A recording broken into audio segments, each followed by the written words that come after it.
নমস্কাৰ শ্বেয়াৰ মাৰ্কেটৰ মুখ্য বাতৰিলৈ স্বাগতম জনাইছোঁ বাতৰি আমি গ্লোবেল মাৰ্কেটৰ পৰাই আৰম্ভ কৰিম প্ৰথমতে ইউএছ চাই লওক আমেৰিকান বজাৰ কালি অলপমান সাইডৱেজ আছিল কনসলিডেট কৰিছে নেসডাক যদি চাই 0.2% মান ওপৰত গৈ পেলাই ক্লোজিং দেখাইছে ডাও জন্স বহুত ওপৰতল কৰিছে ফাইনেলি অলপমান তলত গৈ পেলাই ক্লোজিং দেখাইছে ফ্ল্যাট বুলি ক'ব পাৰে একেবাৰে ফ্ল্যাট তাৰপিছত এছিয়ান বজাৰ অলপমান নেগেটিভ নিকেই এতিয়া মোৰ দেন 1% তলত ট্ৰেড কৰি আছে আৰু হেংচেংটো জাষ্ট ওপেন হৈছেহে একেবাৰে ফ্ল্যাট আৰু এইপিনে যদি আপুনি ইউএছ ফিউচাৰ্ছ চায় ডাও জন্স নেসডাক দুইটা ফিউচাৰ্ছে এতিয়া একেবাৰে ফ্ল্যাট ট্ৰেড কৰি আছে তাৰমানে ক'বলৈ গ'লে পুৰা দুনিয়াভৰ বজাৰ একদম ফ্ল্যাট হৈ আছে আৰু গিভ নিফটিও একেবাৰে ফ্ল্যাট সব ফ্ল্যাট ফ্ল্যাট ফ্ল্যাট তাৰমানে আজি আমাৰ মাৰ্কেট কনসলিডেশন ফেজত যাব পাৰে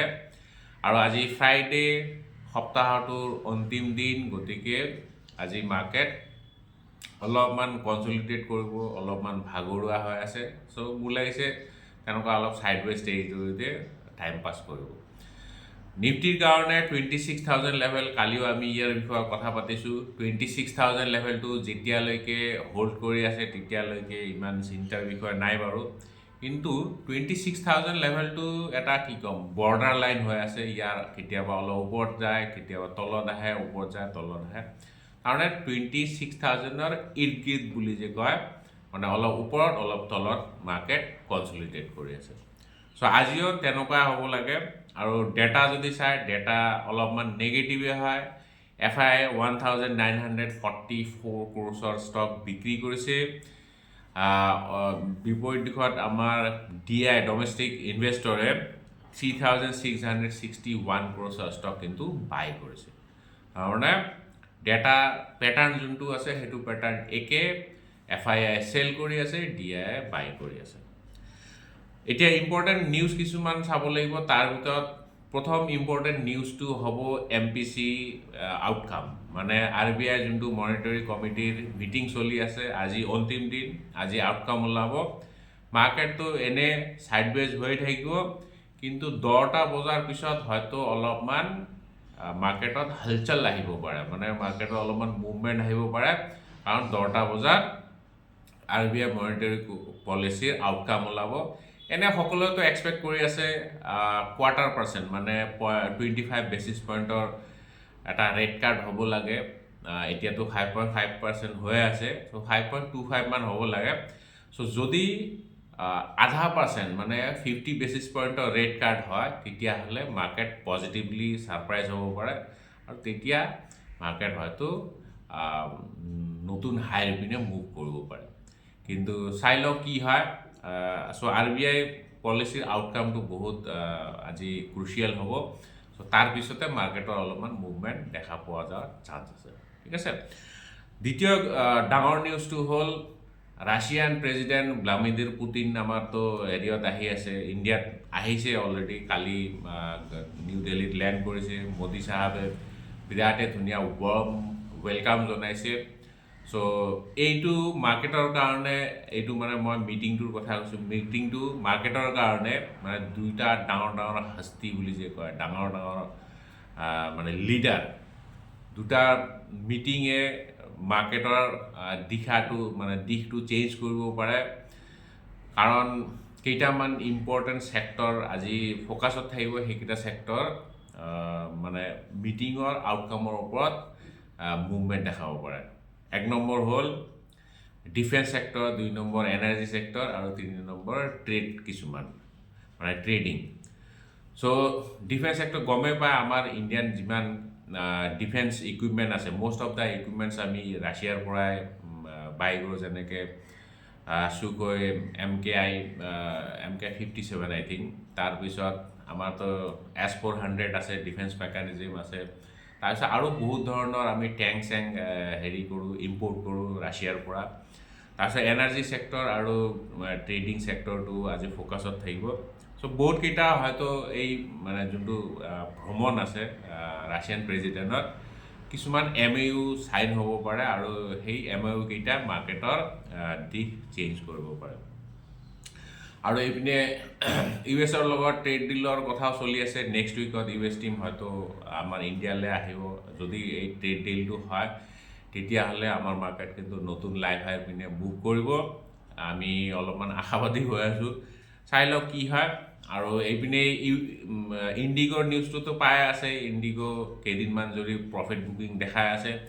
আৰু কালি DGCA director general of civil এভিয়েশ্যনে ইণ্ডিগ'ক অৰ্ডাৰ দিছে যে অতি সোনকালে ষ্টাফ ৰিক্ৰুট কৰক আৰু অপাৰেশ্যন ষ্টাৰ্ট কৰক। চ' গতিকে আজি ইণ্ডিগ' ফ'কাছত থাকিব। আৰু আমি প্ৰিচিয়াছ মেটেলো অলপ চাব লাগিব, প্ৰিচিয়াছ মেটেলৰ চকু ফুৰাম। গ'ল্ডটো অলপমান শ্লাইড ওপৰত গৈ পেলাই মানে কেইদিনমান যদি লাহে ওপৰলৈ গৈ আছে। চিলভাৰ কিন্তু বিৰাট ধুনীয়া জাম্প মাৰি পেলাই এতিয়া অলপমান ৰখি গৈছে বাৰু। কালি চিলভাৰত ভালেখিনি কাৰেকশ্যন দেখা গৈছে, মোৰ দেন 2% চিলভাৰ কাৰেক্ট হৈছে। এতিয়া 1,78,150 ক্লজিং দেখাইছে। আৰু গ'ল্ড যদি চাওঁ, সোণৰ মূল্য এতিয়া 1,30,100 টকা প্ৰায়। চ' অ'কে, এতিয়া আমি অলপমান ষ্টক স্পেচিফিক নিউজ চাওঁ। তাৰ আগতে চাওঁ কিবা কুৱেৰি আহিছে যদি আমাৰ ইউটিউব চেনেলত। কালিতো ভালেকেইটা আমি কুৱেৰি ল'লোঁ। গুড মৰ্ণিং ছাৰ, বিটকইনৰটোতো কালি আমি আলোচনা কৰিলোঁৱে।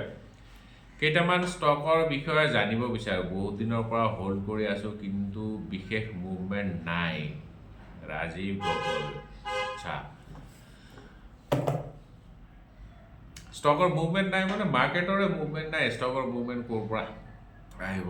যোৱা ছেপ্টেম্বৰ 2024 পৰা মাৰ্কেট এনেকুৱা আছে। তথাপিও চাই দিছোঁ বাৰু কণ্টেইনাৰ কৰ্পৰেশ্যন। অ'কে, কনকৰ ষ্টকটো এবাৰ চাই দিওঁ। এইবিলাক PSU ষ্টক হয়। 2030 PE আৰু ইয়াৰ আছে ঠিক ঠাক আছে। 168ৰ বুক ভেলু হাই বনাইছে প্ৰায় 700 মানৰ, এতিয়া 500। ভালেখিনি কাৰেকশ্যন দেখাইছে কিন্তু 3 টাইমছ বুক ভেলু ট্ৰেড কৰি আছে। প্ৰফিট গ্ৰ'থ, EPS গ্ৰ'থ, টাইটাই ফিচ একো নাই। আৰু PSU ষ্টক হয়তো ঠিক ঠাক। এইবিলাক কোম্পানীৰ পইচা ইমান নবনে, এনে ফেণ্টেচিৰ কাৰণে ৰাইজে হোল্ড কৰে। ঠিক ঠাক আৰু কনকৰটো ইমান যে পইচা বনাই দিব সেইটো অলপমান ডাউটফুল হৈ আছে। আৰু কি আছিল অলেক্ট্ৰা মই নাচাওঁ, কাৰণ অলেক্ট্ৰাৰ ওপৰত বহুত কুৱেৰি আহে আৰু মই অলৰেডি ইয়াত বহুতবাৰ চাই থৈছোঁ। অলেক্ট্ৰাৰ একো প্ৰব্লেম নাই, চব ঠিক ঠাক আছে, কিন্তু ছুপাৰ এক্সপেঞ্চিভ হৈ আছে। যোৱা 2-3 বছৰ ধৰি EV মাৰ্কেট মানে ইলেক্ট্ৰিক ভেহিকেলৰ যোনটো ৰেলী চলি আছিল তাত অলপমান ব্ৰেক লাগিছে। আৰু অলেক্ট্ৰা গ্ৰীণ টেক বহুত এক্সপেঞ্চিভ হৈ আছে। PE ৰেচিঅ' যদি চাই ছুপাৰ এক্সপেঞ্চিভ, প্ৰায় 80ৰ ওচৰত আছে। মই যদি ভুল সময়ত দুদিনমান আগতে চাইছিলোঁ, প্ৰায় 80ৰ ওচৰত আছে কি কয় আপোনাৰ PE-টো। তো বহুত এক্সপেঞ্চিভ হৈ আছে। যদি এইটো লেভেলত এণ্ট্ৰি কৰিছে তো বহুত কষ্টলি বা বহুত হাই দামত এণ্ট্ৰি কৰিছে। আৰু যদি আৰু ওপৰত বাই কৰিছে তেতিয়াহ'লেতো আৰু অলপমান ঠগ খাইছে। চ' পইচা বনাবলৈ হ'লে অলপমান সস্তাত কিনিব লাগিব। বেছি মেহেংগা কিনি পেলাই পইচা বনোৱাটো বহুতেই টান কাম হয়। চ' অলেক্ট্ৰা গ্ৰীণ টেকটো অলপমান তেনেকুৱা হয়। এনে বাকী চব ঠিক ঠাক আৰু গভৰ্ণমেণ্টৰ পৰা বহুত অৰ্ডাৰ পায়। আমাৰ গুৱাহাটীত যোনবিলাক গ্ৰীণ বাছ চলি আছে সেইবিলাকতো অলেক্ট্ৰা গ্ৰীণ টেকৰে হয়, কিন্তু এক্সপেঞ্চিভ হৈ আছে। বাকী চব ঠিক ঠাক আৰু এটা আছিল UDS কি ষ্টক সেইটোতো মই নামে শুনা নাই। UDSটো চাই লওঁ। UDS updater services limited. আচ্ছা, এইটো কি company?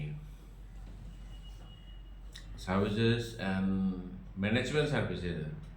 Okay, portfolio caters to need to diverse customer segment across range of sectors including management service provide কৰে। এইটো মোৰ লাগিছে ছাৰ্ভিচ ছেক্টৰত পৰিব আৰু। অ'কে, PEটো সস্তা হৈছে আৰু ঠিক ঠাক বহুত কাৰেকশ্যন দেখাইছে।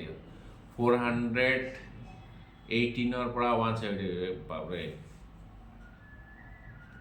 55-60% মানৰ কাৰেকশ্যন দেখাইছে কিন্তু ষ্টকৰ একো গ্ৰোথ নাই না সেলস গ্ৰোথ আছে না EPS growth profit growth operating প্ৰফিটটো টাই ফিজ 4-5% নাই এইবিলাক ষ্টকৰ অৱস্থা বেয়া কিন্তু হা এটা পজিটিভ ষ্টকটো বহুত তললে নামিছে আৰু তললে যোৱা চান্স বহুত কম আছে কিন্তু পইচা বনোৱা চান্সও কম আছে আচ্ছা জেন টেকনলজি চাব লাগিব তেওঁলোকে এটা অৰ্ডাৰ ৰিচিভ কৰিছে 120 কোটি টকাৰ অৰ্ডাৰ ৰিচিভ কৰিছে মিনিষ্ট্ৰি অফ ডিফেন্সৰ পৰা for ছাপ্লাইং suit of training simulators and equipments training simulators আৰু equipment training simulators or মানে suit আৰু equipments ৰ কাৰণে অৰ্ডাৰ পাইছে সো জেন টেকনলজি মানে এতিয়া লাহে লাহে ডিফেন্স সেক্টৰত সোমাই আছে সো ষ্টকটোৰ কাৰণে পজিটিভ হয় আদিত্য বিৰলা এএমসি আদিত্য বিৰলা মিউচুৱেল ফাণ্ডটো নামে শুনিছে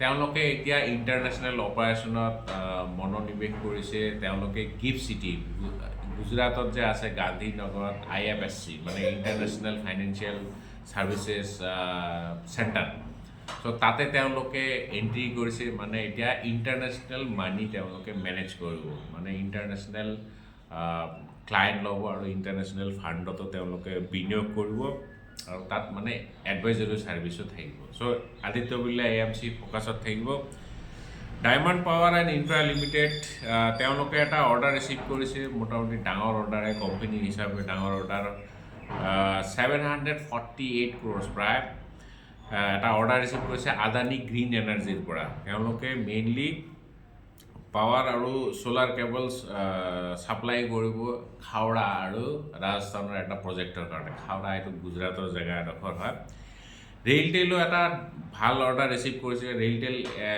ইনফেক্ট দুদিনতে আৰু এটা অৰ্ডাৰ ৰিচিভ কৰিলে কেইদিনমান আগত ৰিচিভ কৰিছে আৰু এটা কালি অৰ্ডাৰ ৰিচিভ কৰিছে এইটো ছেকেণ্ড অৰ্ডাৰ হয় বেছি ডাঙৰ নহয় অৰ্ডাৰ এমাউণ্টটো মেনশ্যন কৰা নাই CPWৰ পৰা মানে চেণ্ট্ৰেল পাব্লিক ৱৰ্কছ ডিপাৰ্টমেণ্টৰ পৰা মেইনলি তেওঁলোকে